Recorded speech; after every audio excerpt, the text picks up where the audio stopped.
예, 공무도화 강의 시작하겠습니다. 이 공무도화가도 고대 가요입니다. 고대 가요. 그래서 저번 시간에 그 구지가 강의했던 것처럼 이 공무도화가, 황조가, 이 구지가 이 세 개의 작품은 모두 이 고대 가요라는 하는 그 갈래로 포함됩니다. 고대 가요. 고대 가요는 공통된 특징이 저번 시간에 말했다시피 배경 설화가 있다라는 점. 그래서 오늘도 이 고무도화가의 배경설을 얘기해 보면 이렇습니다. 그 광리자고라고 하는 뱃사공이 있었어요. 광리자고. 근데 이 뱃사공이 이제 어느 날 이제 그 강에서 이제 노를 저어 가는데 저 멀리 백사장, 하얀 백사장에서 웬 추격전이 벌어지고 있어요. 흥미롭게 지켜봅니다.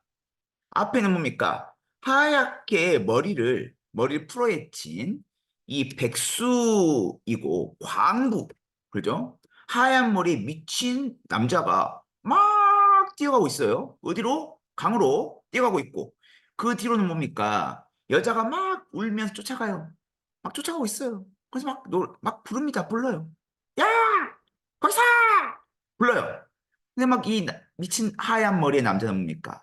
이 물로 막 가더니 결국 뛰어들어요, 물로. 쑥 계속 들어갑니다. 물 속으로 들어갑니다. 하고 꼬로록 하면서 결국은 죽게 됩니다.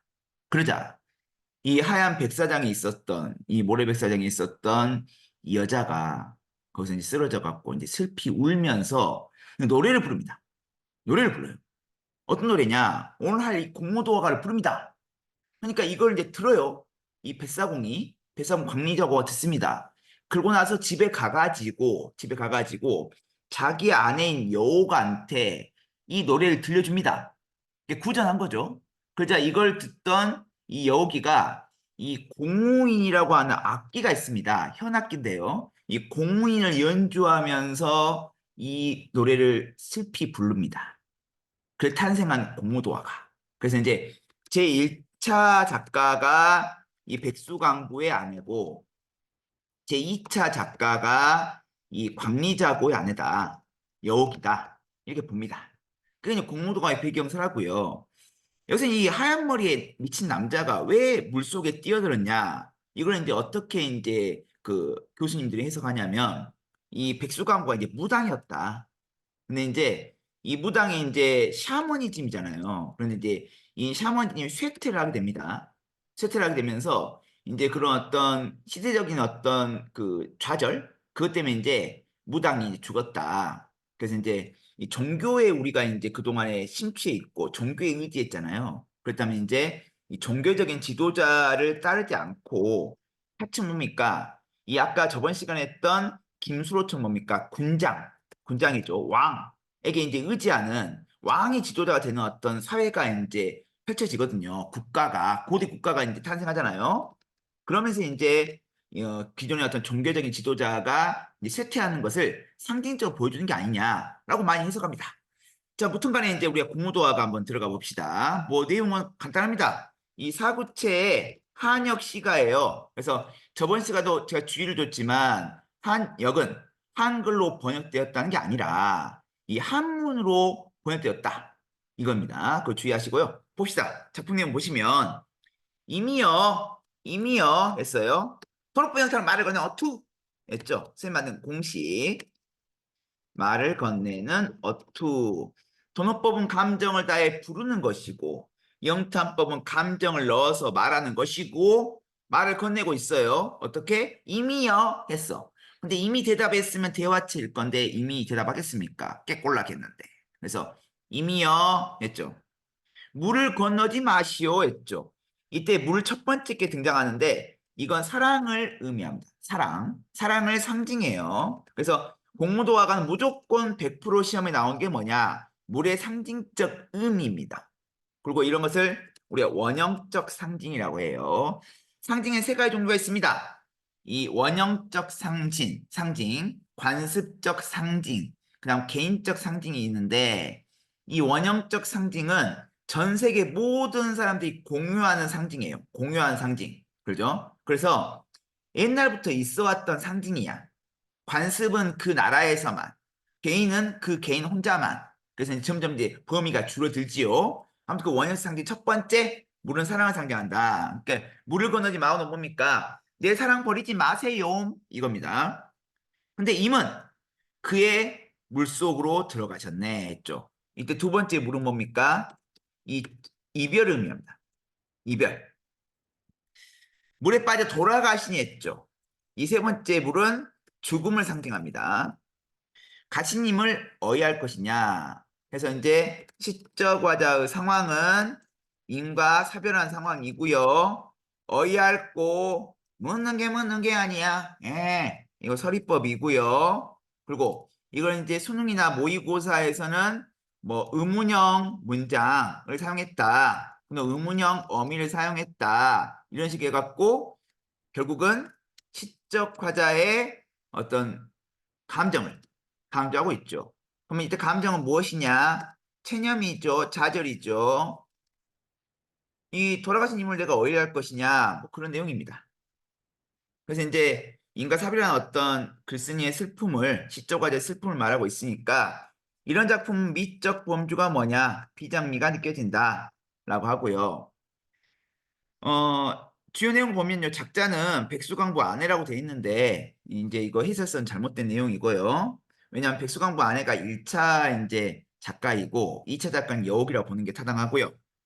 연대는 고조선이고, 고조선, 관례는 아까도 말했다시피 사구책, 네 줄의 한역가고요.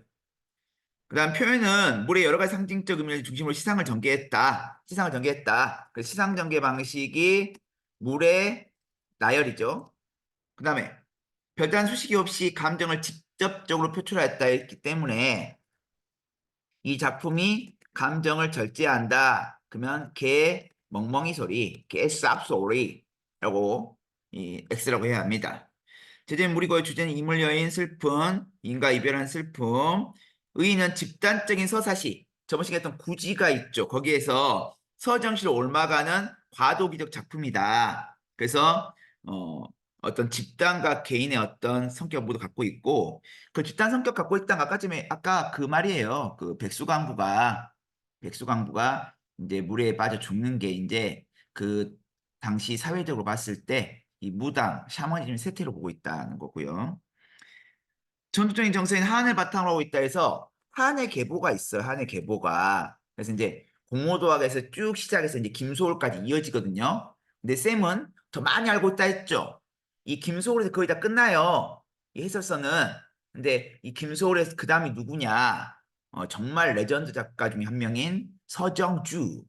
그 서정주를 계승한 작가가 박죄선. 그 박재삼을 계승한 작가가 문태준이거든요. 그래서 참고로 알아주시면 좋을 것 같습니다. 출전은 해동 역사라고 하는 책에 실려 있다는 거죠. 이 작품이 이별과 죽음에서 비롯된 한의 정서, 슬픔의 정서를 바탕으로 임을 여인, 인과 이별한 슬픔을 여성적 어조로 노래하고 있다. 전통적인 한국의 여인상을 발견할 수가 있다는 거죠. 전통적인 한국의 여인상. 그게 뭘까요?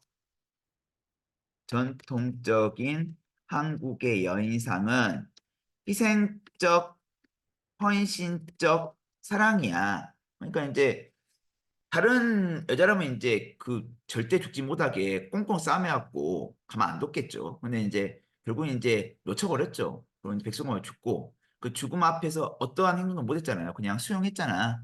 그리고 이제 어떤 전통적인 여인상, 그냥 소극적이고 그냥 내성적이고 그냥 바라만 보고 그냥 희생 헌신하고 이게 전통적 여인상이라고 하고요.